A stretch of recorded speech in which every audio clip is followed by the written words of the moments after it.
He was just trying to eat breakfast, until two cops tried to humiliate him. Then he made one phone call that changed everything. It's just past 8 a.m. on a gray Tuesday morning in Macon, Georgia. You know the kind, where the sky feels like wet concrete and even the streetlights don't seem fully awake yet.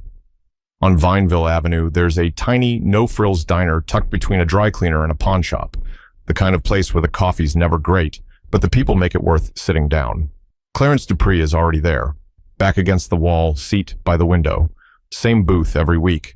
His army jacket is older than the dishwasher in the back, frayed at the cuffs and faded near the shoulders, but still clean. His beard's scruffy but trimmed. He smells like black coffee and tobacco, not cigarettes, but the kind you roll yourself with a little too much paper. He doesn't talk much, but when he does, it's always with respect. "Morning, Mr. Dupree," says Carla, the waitress. She's early 30s, 2 kids, and runs the floor like a traffic cop with a smile. "Hey, Carla, you got any more of that peach cobbler today?" She laughs. "You know we don't start that till lunch. You want your usual?" Clarence nods. She doesn't need to ask what that means. Scrambled eggs, grits, 2 strips of bacon, and toast if it's not burnt. Coffee, no cream, no sugar, always the same. Behind the counter, Harold, the owner, glances over his glasses. "That man could run this place better than me with one hand behind his back," he says to Carla under his breath. "He's the only reason I don't walk out of here some days," Carla replies. To most customers walking in, Clarence looks like someone barely holding on. No car, no permanent address, 1 pair of shoes that have seen better decades. But to the people who matter inside this little diner, he's family. A quiet one, sure, but one they trust. Clarence doesn't say much. He sips his coffee slowly, eyes scanning the news on the TV above the counter. There's a story about veterans not receiving their benefits. He doesn't flinch, just exhales slow through his nose and looks back out the window. Outside, traffic's starting to pick up. Students headed to Mercer, parents dropping off kids at school, folks trying to beat the rush to Robins Air Force Base. Nobody sees the black and white cruiser pull up right away. It's not speeding. No sirens. Just 2 officers stepping out like it's routine. Maybe to them it is. Officer Langley, tall, built like he played college ball 20 years ago and never got over it, opens the door.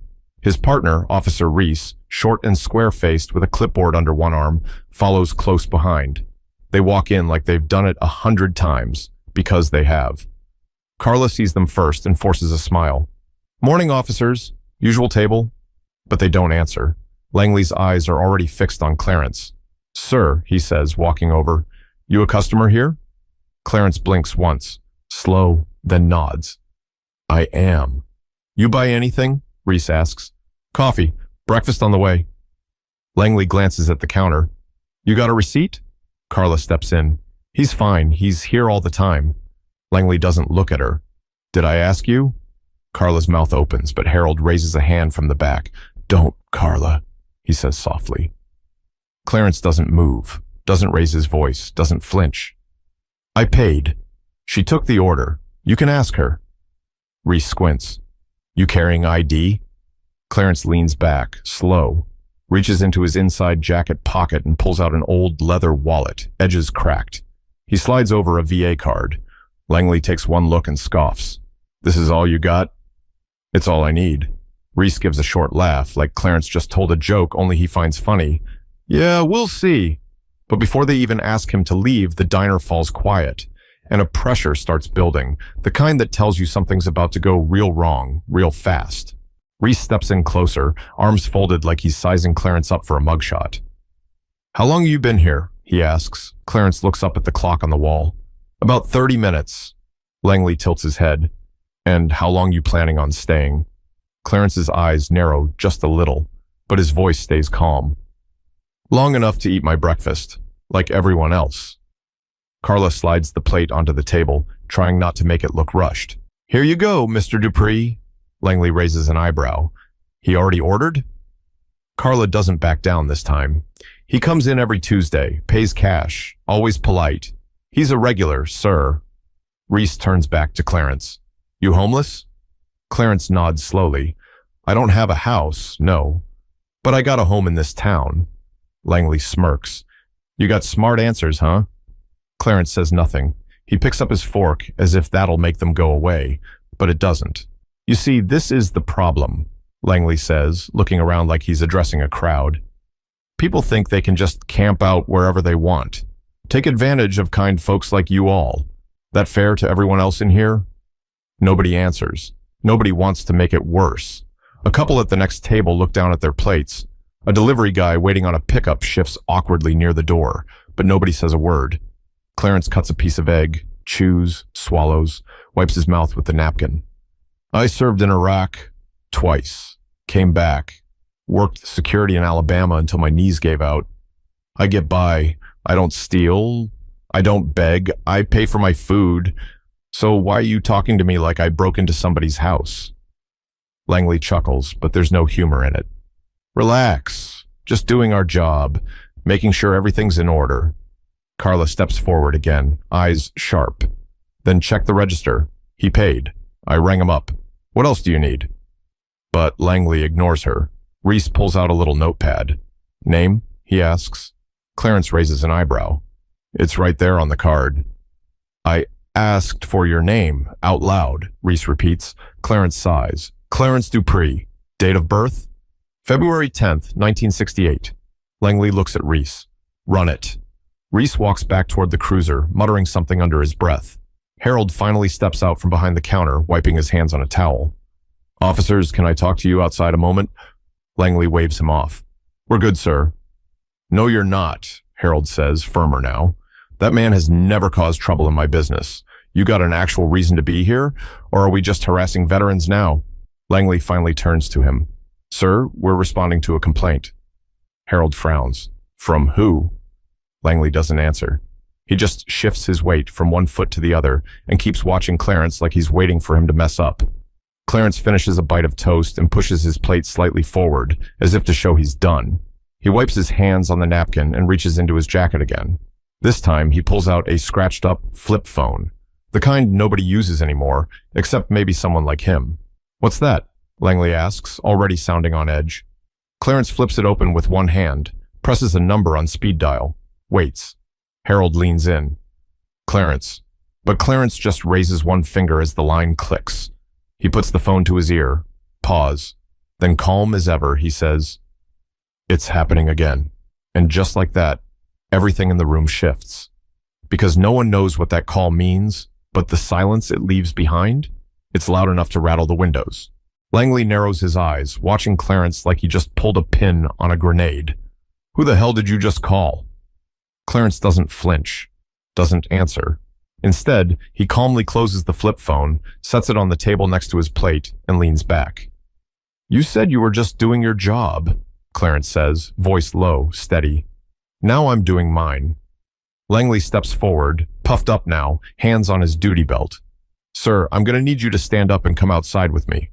Harold's had enough. No, he's not going anywhere. Not unless you're arresting him. Reese returns from the car, holding a tablet. Name checks out, he mutters, scrolling. VA database confirms veteran status. Honorable discharge. 2 tours. Bronze Star. Langley doesn't even blink. He homeless? Yeah, no fixed address. Was cited last year in Albany for loitering. Langley nods like that's the only confirmation he needed. Then he's a drifter. Doesn't belong sitting here all day taking up space. Carla slams her notepad down on the counter. You've got regulars who sit for hours sipping 1 cup of coffee and nobody says a word, but you come in here and go after the one man who actually earned that right. Langley turns to her, pointing. Ma'am, I'd advise you to step back. You don't get to advise me in my own workplace, she snaps. Clarence stays seated, calm, still, but his fingers drum the edge of the table. Once, twice, 3 times. He doesn't look angry, just tired. The kind of tired that gets in your bones and never leaves. You see me as a problem, he says to Langley, but I'm not the one making a scene. Langley finally snaps. That's it, stand up, now. Clarence slowly rises to his feet, taller than he seemed when sitting, straighter too. He looks Langley in the eye. I don't want trouble. Langley reaches for his cuffs. You should have thought about that before you got clever. Before he can grab Clarence's wrist, the front door swings open fast, so fast the bell above doesn't even jingle right. It just slaps against the wall and bounces back. A man walks in, mid-40s, smooth navy suit, dark overcoat, No badge on his chest, but authority in every step. He moves with purpose, straight toward the table without pausing to look around. He holds up a black leather ID case. Assistant Director Mark Sorrell, Department of Justice. Langley freezes, hands still halfway to the cuffs. Sorrell's voice is crisp, calm, and lethal. Officers, I'm going to need your badge numbers, now. Reese stumbles. Sir, we were just responding to a... There was no complaint, Sorrell cuts in. We monitor certain keywords on open radio lines. You're both recorded. Both of you were violating departmental protocol the moment you started questioning a civilian without cause. This man is a veteran, not a suspect. Langley's face flushes red. With all due respect, you're not our supervisor. No, Sorrell says. I'm your investigation. Clarence doesn't say a word, just sits back down, smooth and slow, like none of this surprises him. Harold exhales through his nose, long and deep. Carla's eyes are wide, flicking between the men like she's watching a courtroom drama on daytime TV. Langley looks around the room, realizing everyone's watching. Everyone heard. Everyone saw. And there's nothing he can do now. But the worst part for those officers? The camera on Reese's chest is still rolling, and what it's captured is more than enough to change everything. Sorrell doesn't sit, doesn't smile, doesn't raise his voice. He doesn't have to. I suggest you both step outside, now. Langley and Reese hesitate like boys caught doing something they know their mama wouldn't approve of. But eventually, they walk out without another word, heads down, shoulders tight. The diner stays quiet, but it's not peaceful. It's the kind of silence that watches. Clarence reaches for his coffee, still warm. Sorrell stays standing beside the booth, hands behind his back. He leans in just slightly, voice low enough only Clarence can hear. You all right? Clarence nods. Didn't want to call you. I know, Sorrell replies, but you were right to. Carla finally finds her voice. Wait, what just happened? Who is he? Clarence glances up at her. Friend from the old days. Harold crosses his arms. You got friends who walk in with a DOJ badge and shut down cops mid-complaint? Clarence gives the faintest smile. Depends on the complaint. Sorrell turns to Carla and Harold. I apologize for the disruption. We won't be long. I need a few minutes with Mr. Dupree. Harold nods. Say what you need. Coffee's on the house. Clarence shakes his head. Put it on me. I always pay. Carla gives him a small smile. Of course you do. Sorrell sits across from him. His tone shifts, less official now, like he's talking to an old war buddy, which he is. You sure you're okay? Clarence shrugs. I've had worse mornings, but I've had better too. Sorrell's eyes narrow slightly. This the third time this year, Clarence. Yeah. You want me to push this up the chain? Clarence doesn't answer right away, just folds his napkin neatly and places it beside his empty plate. Do what you gotta do. I'm tired of explaining myself to people who already made up their minds. Sorrell nods. You shouldn't have to. Not after what you gave up for this country. Clarence's face hardens just for a second. They only care about that when I'm in uniform, not when I'm sitting in a diner trying to eat. Sorrell sighs. They'll be suspended, at the very least. Clarence looks at him calm. I don't want apologies. I want respect. I want them to learn something that sticks. Sorrell pulls out his phone. The body cam footage will be flagged and reviewed today. You'll get an official call from Internal Affairs, probably 2 interviews. Then we'll notify the press. Clarence doesn't flinch. Let them see it. Maybe next time they'll think twice. Outside the diner window, Reese is pacing by the patrol car, arms crossed. Langley's on his phone, his face stormy and pale all at once. Inside, Carla is back to refilling cups, but every few seconds her eyes flick to Clarence. She's never seen this side of him.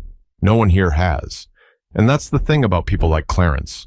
They don't brag. They don't yell. They just carry more than most, in silence. Sorrell rises. He places a business card face down on the table. You call that number if anyone else tries anything. You understand me? Clarence nods. I appreciate you. Sorrell pauses, looks him in the eye. The people that matter do. But outside, something's brewing. And what Clarence doesn't know yet is that the worst is still coming. And it's not from the officers. It's from the internet. 2 hours later, the diner is back to its usual rhythm. Coffee cups clink. Forks scrape plates. The low murmur of morning conversation hums beneath the crackling radio near the register. But something's different. It's not just that Clarence is still sitting in the same booth. It's the way people glance at him now, longer, curious, respectful, hesitant. Carla leans in while refilling his coffee. You sure you want to stick around? You got half the city whispering already? Clarence shrugs. I didn't do anything wrong. Harold grunts from behind the counter. You didn't. But folks don't care about facts. They care about drama. Clarence takes a sip. Then they better bring their own cup. I'm not pouring it. That gets a small chuckle out of Carla, but it doesn't last long. The bell above the door rings again. This time it's not a cop, not a customer. It's a teenage girl in a hoodie and sweatpants holding her phone like it's glued to her hand. You him? She asks, stepping toward Clarence's booth without hesitation. Clarence looks up, confused.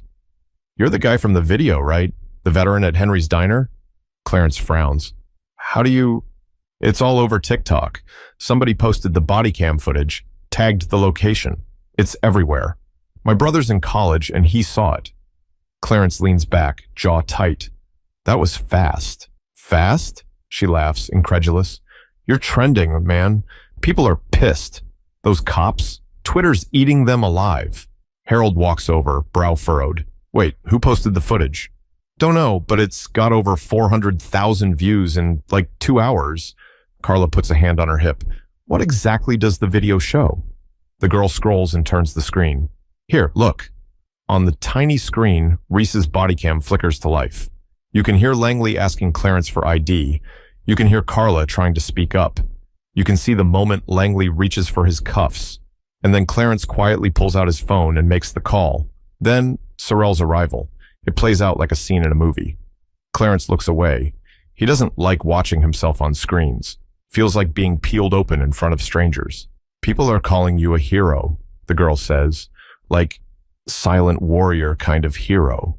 There's even a hashtag, Clarence Dupree. Clarence shakes his head. I'm not a hero. You're not invisible anymore, she says softly. And then she walks out, just as quick as she came in.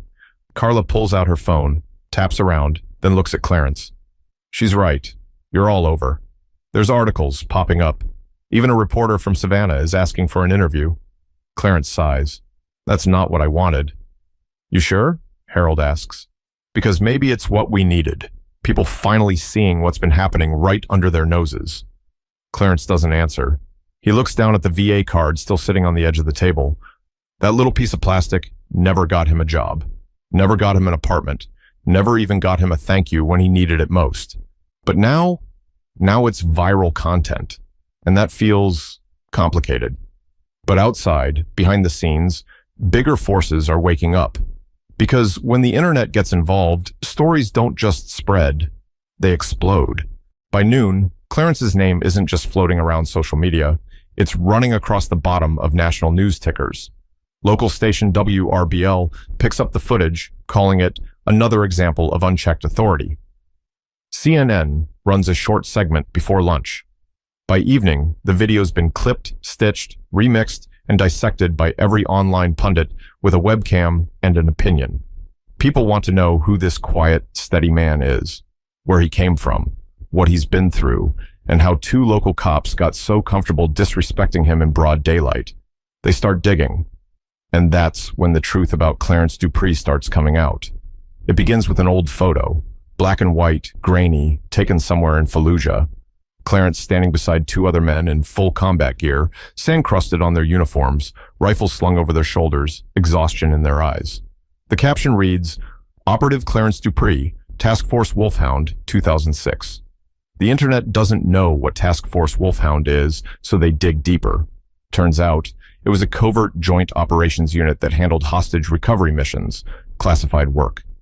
Most of their files were sealed, but veterans talk, quietly, respectfully, and when one of them shares a redacted commendation letter addressed to Clarence dated 2007, the story breaks wide open. This wasn't just some regular grunt. Clarence Dupree had saved people, not once, not twice, dozens of times.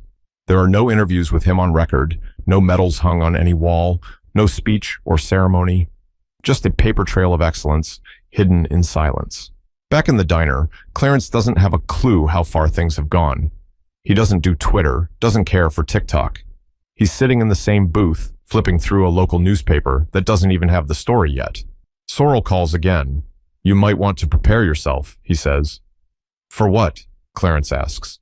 The phones are ringing off the hook. Congressional offices, newsrooms. A few big-name vets from DC want to shake your hand. Some nonprofit even wants to buy you a house. Clarence blinks. "Buy me a house?" "Yeah, you're the internet's newest hero." Clarence laughs under his breath. It's not joy. It's disbelief. "All I did was sit down for breakfast." "No," Sorrel says. "You stood up without standing up." Clarence looks out the window. The world feels like it's speeding up without asking if he wanted to come along. He doesn't like being the center of attention. He's spent years trying not to be noticed. But now, strangers are turning him into a symbol. Some for justice, some for content. Carla walks by and slides a small box onto the table. "Someone from the VA center dropped that off for you." Inside, a clean button-up shirt, a pair of new boots, a prepaid phone, and a note that just says, "Thank you, Sergeant Dupree." Clarence stares at it a long moment. He doesn't need gifts. He needs peace. But maybe this is the cost of making the world look at something it's ignored for too long. "Harold," Clarence says quietly, "you ever feel like people don't see you till it's too late?" Harold doesn't look up from the register. Only every damn day. But what Clarence doesn't know yet is that the video, his video, is about to force a conversation in places he never imagined, places that usually pretend men like him don't exist. The video doesn't fade like most trending clips do. It grows. By Thursday morning, the Macon Police Department issues a formal statement. "We are conducting a full investigation into the incident involving Mr. Clarence Dupree." But the internet doesn't want a statement. They want action. They want names. And they already have them. Within hours, Officer Reese deletes his social media accounts. Officer Langley tries to go private, but not before someone screenshots his Facebook comments from years ago. Some of it's bad, real bad. The kind of stuff that makes you wonder how he ever wore a badge to begin with. Protesters gather outside the department headquarters. Not thousands, not even hundreds. Just enough to fill a sidewalk. A quiet line of folks holding signs that read, "I am Clarence Dupree." No chants, no screaming, just presence. That's all it takes. Meanwhile, journalists begin peeling back the layers. Turns out, this wasn't Langley's first complaint for profiling, or even his fifth.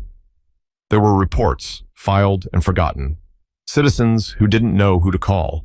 Letters that never reached the right desk. But Clarence did, and his one call knocked the entire tree. At the diner, things have changed. Carla's been interviewed twice. Harold's photo is on a local blog. Customers show up just to sit in the booth Clarence was in. One guy even asked to take a selfie with the chair. Clarence shakes his head at it all. "I'm not an attraction," he mumbles. "You're a mirror," Carla replies. "People just don't like what they see when they look in." Still, Clarence doesn't feel like a hero. Heroes get rest. They get safe. He's still sleeping in the same shelter, still folding his jacket into a pillow at night, still stretching old pain out of his knees every morning. But something's different now. One evening, a van pulls up outside the shelter. Two men in suits get out and ask for Clarence. They hand him an envelope. Inside is a letter from the Secretary of Veterans Affairs. It apologizes for how he's been treated, offers an expedited housing voucher, a counselor, a caseworker, access to a therapist. "I didn't ask for this," Clarence says, holding the letter like it's a riddle. "No, sir," the younger man says, "but you earned it." That night, Clarence doesn't sleep much. He lays on the cot, staring at the ceiling, thinking about all the men he served with who didn't make it back, who never got letters, who never went viral, who were just forgotten. By Friday, the officers are suspended. The mayor of Macon gives a press conference. The chief of police stumbles through an apology that sounds like it was written by lawyers, but it doesn't matter much. Public pressure does what bureaucracy never could. Reese resigns, Langley refuses. But with the investigation heating up and more old cases being re-examined, his badge is hanging by a thread. Even the union knows he's dead weight now. Clarence watches it all unfold from a bench outside the shelter. There's a camera crew waiting nearby, but he's not interested. Not today. He lights a cigarette. He doesn't usually smoke, but some days just call for it. An older woman walks by, recognizes him, and pauses. "Thank you," she says. Clarence doesn't ask for what. He just nods. Because maybe, finally, people are starting to understand something he's known for years. Respect isn't something you give to people like him out of pity. It's something they deserve. And if it took one phone call, one diner, and one bad morning to teach that lesson, so be it. But there's still one thing left to say, and Clarence knows it won't come from a press release or a protest. It has to come from him. The following Sunday morning, the diner's unusually quiet. No cameras, no news vans, just the regulars again. Locals who come for Harold's eggs and Carla's gossip. The ones who were here before the headlines and will be here long after they disappear. Clarence walks in wearing that same army jacket, but now his posture's different. Not stiff, not proud, just present. Like someone who knows exactly where he stands, even if the ground beneath him keeps shifting. Harold nods toward his usual booth. "It's open." Clarence doesn't sit. He clears his throat, and for a moment nobody notices. Then Carla sees him. "Mr. Dupree?" she says, setting down a tray. "I got something to say," Clarence replies, eyes scanning the room. The diner quiets. "I'm not a hero," he starts. "I didn't plan to be a story. I came in for eggs and coffee, like always. Like I have every Tuesday for years." He looks at Harold, then Carla. "Y'all saw me, not as a problem, not as a project, as a person." He turns to the others. "But some folks, they didn't. And maybe now that video got out, people are paying attention. That's good, but attention isn't the same as understanding." A few heads nod slowly. One man lowers his fork. "See," Clarence says, tapping his chest lightly. "I wore this jacket in the desert. I watched men I loved die in the dirt for a country that forgets us the moment we take off the uniform." His voice stays even, calm, but every word hits like a hammer. "I didn't ask for praise. I asked for a seat. I didn't demand a parade, just a plate." He pauses. "And still, I had to prove I belong." Clarence steps forward, now facing the room. "There are thousands like me. You won't see them on the news. You won't hear their names. Some are homeless. Some are working jobs with bad knees and broken backs. Some just stopped talking because they got tired of being invisible." He holds up a hand, but hear this. Being poor isn't a crime. Being tired isn't a weakness. And asking to be treated like a human being should never be met with suspicion. Carla wipes her cheek, tries to make it look like she's just rubbing her eye. It doesn't work. Clarence smiles gently. We all walk into places carrying stories no one sees. So the next time you see someone who looks like they don't belong, maybe they do. Maybe they belong more than you know. He nods once and finally takes his seat. Nobody claps. Nobody needs to. Sometimes the truth is loudest when it's quiet. The rest of the morning, folks come and go. Some leave cash on Clarence's table without a word. One woman hands him a handwritten letter and walks away. Harold brings him another coffee without asking. That afternoon, Clarence walks over to the shelter one last time. He packs his things. The apartment key from the VA is cold in his hand. Strange. Heavy. Later that week, the first news story fades. Then the next. Social media finds someone new to rage over. The world moves on. But Clarence doesn't. He plants roots. In a neighborhood that sees him. In a place where people knock on his door, not to question him, but to say hello. He starts volunteering at a nearby school, speaking to kids about service, about silence, about dignity. The staff don't quite know how to introduce him, so they don't. They just say, "This is Mr. Dupree. You'll want to hear what he has to say." Because it turns out people listen now. But more importantly, they look and they see. Let this story be a reminder. Not every hero wears a cape. Some wear jackets older than you. Some sit quietly with coffee. Some fight battles you'll never hear about. Respect doesn't come after you're gone. It should come while you're still here. So the next time you cross paths with someone who looks forgotten, speak, don't stare. Listen, don't assume. And when you can, stand up, even if it's just by sitting down beside them. If this story moved you, take a moment today to check on someone who's been overlooked. Say something kind. Buy them a coffee. Look them in the eye. Let them know they matter. Because they do.